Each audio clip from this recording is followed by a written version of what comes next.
Deuteronomy chapter 34, verses 1 through 12. Moses climbed Mount Nebo.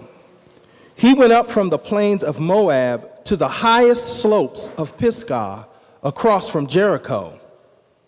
There, the Lord showed him the whole land from Gilead all the way to Dan. Moses saw the whole land of Naphtali and the territory of Ephraim and Manasseh.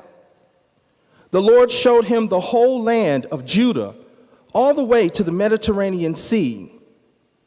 Moses saw the Negev desert and the whole area from the valley of Jericho all the way to Zoar. Jericho was also known as the city of palm trees.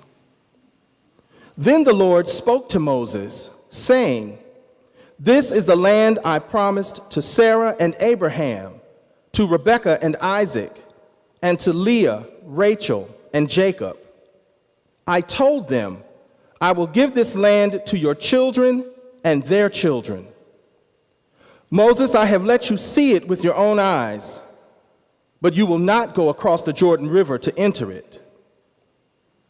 Moses, the servant of the Lord, died there in Moab. It happened just as the Lord had said. Moses was buried in a valley in the land of Moab, his grave across from Beth Peor. But to this day, no one knows the exact location of his grave. Moses was 120 years old when he died, but his eyesight was still good, and he was still very strong. The Israelites mourned over Moses on the plains of Moab for 30 days. They did it until their time for weeping and crying was over. Joshua, born of Nun, was full of the spirit of wisdom because Moses had laid his hands on him. So the Israelites listened to Joshua. They did what the Lord had commanded Moses. Since then, Israel has never had a prophet like Moses. The Lord knew him face to face. Moses did many signs and amazing things.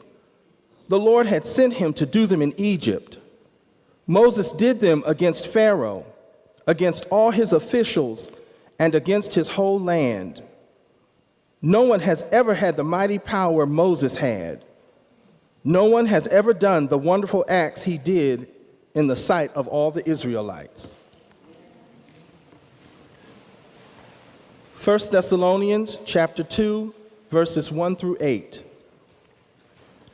Siblings, you know that our visit to you produced results.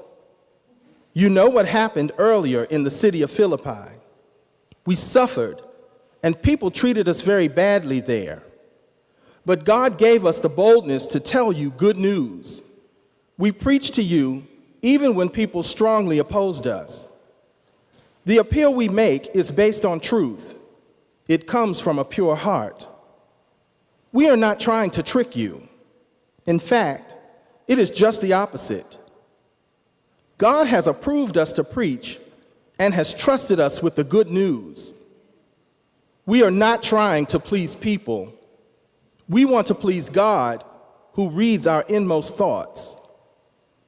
As you know, we never praised you if we didn't mean it. We didn't put on a mask to cover up any self-will or greed. God is our witness that this is true. We are not expecting people to praise us. We were not looking for praise from you or anyone else. Yet as Christ's apostles, we could have imposed our authority over you. Instead, we were gentle among you, like nurses tenderly caring for their own children. So deeply do we care for you that we are determined to share with you not only the good news of God, but also our own selves, because you have become very dear to us.